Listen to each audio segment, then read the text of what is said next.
What's going on, y'all? It's your boy Don't Cut In. I'm back again with another one. I need you guys to do me a favor, hit that like button, hit that subscribe button, hit that notification icon for more videos like this.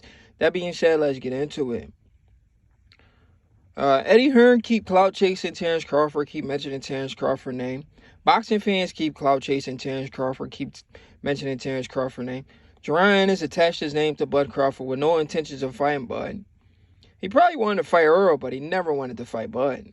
You know, he was on the same side of the street as Earl Spence, never for Earl Spence. So how can the boxing public actually believe he wanted to fight Terence Crawford? No, let's logically look at it for a second before I really dive into this whole situation. I want y'all experts to listen to me for a second, right? How can we believe that Jaron Ennis wanted to fight Terence Crawford when he was on the same side of the street where Earl Spence, who had the IBF, WBA, and WBC belt, right? He had 3 belts over there. Jaron Ennis with the IBF mandatory to Earl Spence, and he never got the Earl Spence fight. If he never got the Earl Spence fight, when he's on the same promotional company as the guy with 3 belts, he never got that fight. How then can you convince me that you want to fight a guy on another promotional company with just 1 belt when you can't even get the guy on your promotional company with 3 belts? So y'all can make the argument, well, Jaron Ennis wanted to fight Earl Spence because Earl got 3 belts, Crawford had 1 belt. But we can flip that argument around by saying, if you can't get the guy with 3 belts, how can you convince us that you wanted to even fight the guy with 1 belt? That makes no sense logically. You guys are on the same promotional company, advised by the same guy, Al Heyman. You can't even get a fight with that guy, but you want to tell us, boxing fans, that you wanted to fight the guy on the other side of the street, like y'all used to say. Hey, Bud Crawford's on the wrong side of the street, like y'all used to say, right? Boxing fans always say that. Earl Spence started the bullshit anyway. Oh, Bud Crawford, he's on the wrong side of the street. Clean up your side of the street and not clean up my side of the street. Right or wrong? Then Earl Spence was the first person to push that narrative, wrong side of the street bullshit? Exactly. My thing is, before I even get into the meat and potatoes of the video, I want you guys to convince me. How can you convince a guy like me that Jaron Ennis actually wanted a Terence Crawford fight if he couldn't even get a fight with a guy on the same side of the street as him, advised by the same advisor? They fight on the same network. He was advised by Al Heyman. Yes, he was. Al Heyman advised him, bro. Al Heyman was advising Jaron Boots Ennis, bro.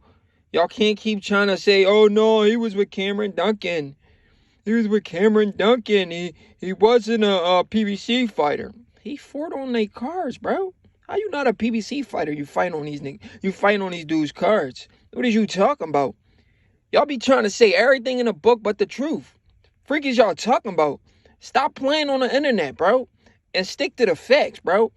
He's fighting on the same network, advised by the same guy and Al Heyman, and he still couldn't get the Earl Spence Jr. fight. The facts are facts. Don't try to put your own spin on it because you want to control the narrative. You don't do that over here. Over here, we stick with the truth. Forget your narrative. Keep your narrative in your freaking head. Don't nobody want to hear that shit. Anyway, moving forward. Eddie Hearn attached Jaron Ennis' names to Crawford. Keeps doing that. Jaron Ennis and his father used to attach their name to Bud Crawford. But little do you guys know, and you guys don't follow the sport of boxing, Jaron Ennis had 2 opportunities to fight Bud Crawford. Virgil Ortiz was the number 1 contender for Bud Crawford. A lot of people like to act like they forgot. Virgil Ortiz was the number 1 contender for Bud Crawford. Yes or no? Wasn't he? Wasn't Virgil Ortiz the number 1 contender for Bud Crawford? Why are you guys acting like y'all don't remember? Virgil Ortiz was the number 1 contender for Bud Crawford. He's the mandatory for Bud Crawford. Virgil Ortiz. He should have been fighting Bud Crawford. What did the president of the WBO, you guys don't even know his name, Paco Vercarso, You know what he said? He said, I offered Virgil Ortiz a fight with Bud Crawford twice, and Virgil Ortiz turned it down. Now, when we look at some of these comments, people are saying, Crawford ducked Virgil Ortiz to fight Canelo. What type of stupid shit is that? And then some people are so stupid, they say Crawford ducked Jaron Ennis. And I'm literally breaking down this stuff to you bits by bits, and y'all still are unlearned to the sport. Check this out. Virgil Ortiz, I'm even giving y'all sources. Virgil Ortiz was the #1 rank. The mandatory for Bud Crawford WBO title. The WBO president himself, Paco Barcarso, went on the Boxing Voice and told the Boxing Voice Virgil Ortiz turned down 2 opportunities to fight Bud Crawford. Where is the outrage by you boxing fans? Why are you guys not mad that Virgil Ortiz turned down that fight? Why are y'all not mad that Virgil Ortiz turned down 2 opportunities to fight Bud Crawford? Why are you guys not mad about that? You just gonna ignore that? Your man Virgil Ortiz turned down 2 opportunities according to the WBO president. And guess who was next in line after Virgil Ortiz? You guessed it, your boy Jaron Boots Ennis. So y'all need to stop speaking on the sport. If y'all don't know this, y'all truly don't follow the sport. Y'all are casual boxing fans. Y'all just come on the internet and troll. This shit is ridiculous. I'm sick of you people just trolling, bro. Know the history of the sport and keep your mouth shut and let the expert talk if you're not an expert and you don't truly follow the sport. Once again, listen to me. Jaron Ennis turned down a Terence Crawford fight. How did he do it?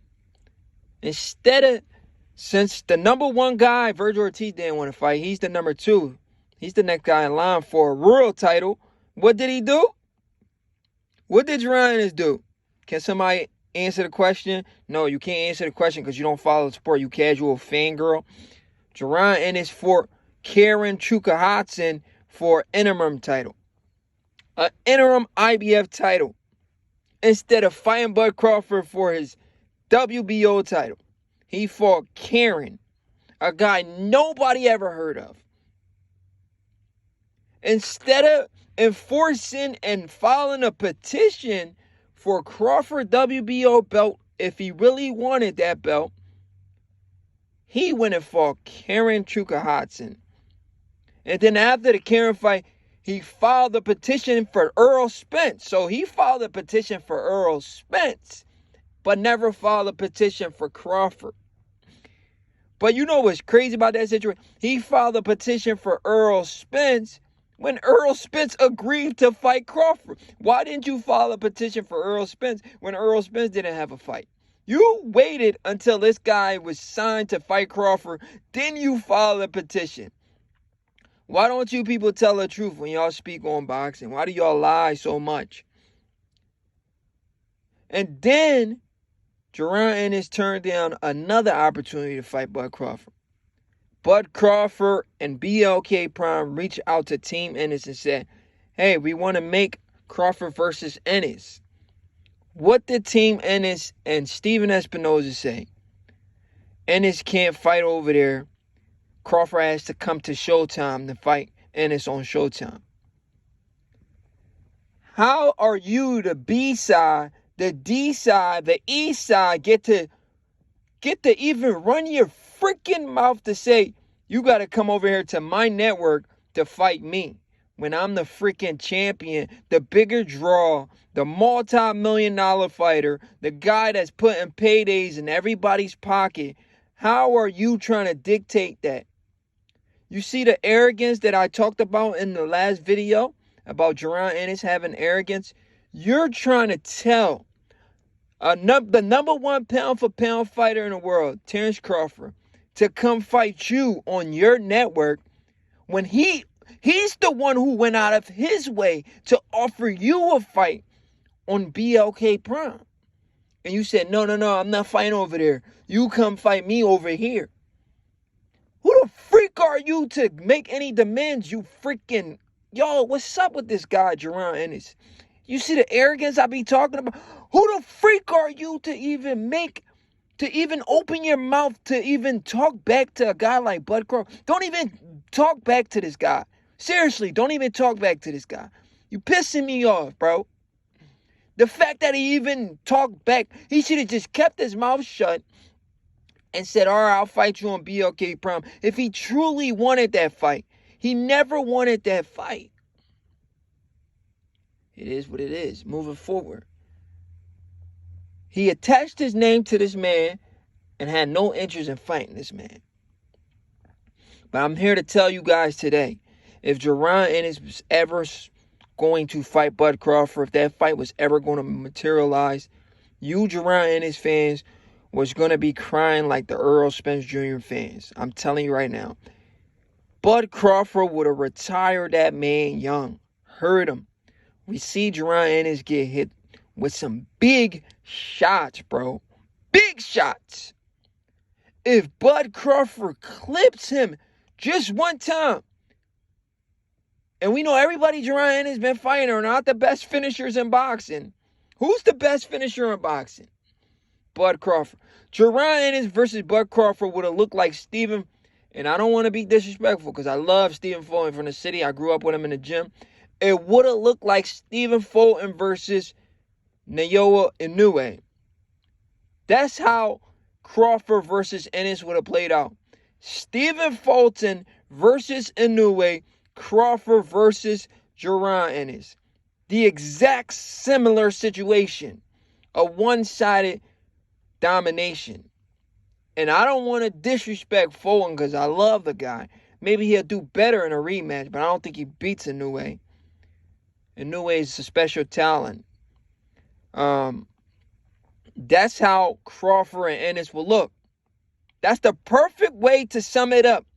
Crawford, Ennis, Inoue, Fulton. Similar situation.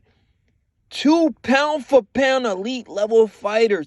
At the height of their career, you don't want to put guys like that in the ring with them who haven't left their mark on the sport yet. Bad things are going to happen to people like that. I'm giving y'all the facts. Ennis would have ended up like Stephen Fulton. I'm glad Stephen Fulton was able to bounce back. We don't know if Ennis was going to be able to bounce back if he suffered a knockout loss to Bud Crawford.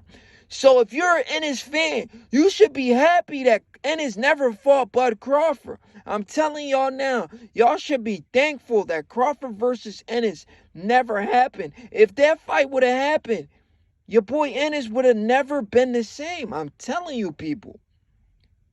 It would have been Inoue versus Fulton all over again. But it would have been worse because Bud Crawford is a mean dude. If Jaron Ennis would have pissed that man off, bro, Earl Spence had to get eye surgery after the fight, bro. How Jaron Ennis was gonna bounce back if he get his eye snatched? He would have never been the same fighter. He would have been a ruined fighter. Young, prime in his career, and gets ruined by Bud Crawford. That's not cool, bro. And y'all keep trying to rush this guy to fight Bud. Y'all don't know what y'all doing. Y'all setting this guy up for failure. At the end of the day, y'all don't have to get in the ring, so that's why y'all doing that. And this stuff is laughable, bro. And the man is from my city. I want the best for him. That's why I'm telling y'all this is a bad idea. We want to see Jaron Ennis carry the city so we can say Philly on top. We don't want to see him go jump in a ring with Bud Crawford and get embarrassed.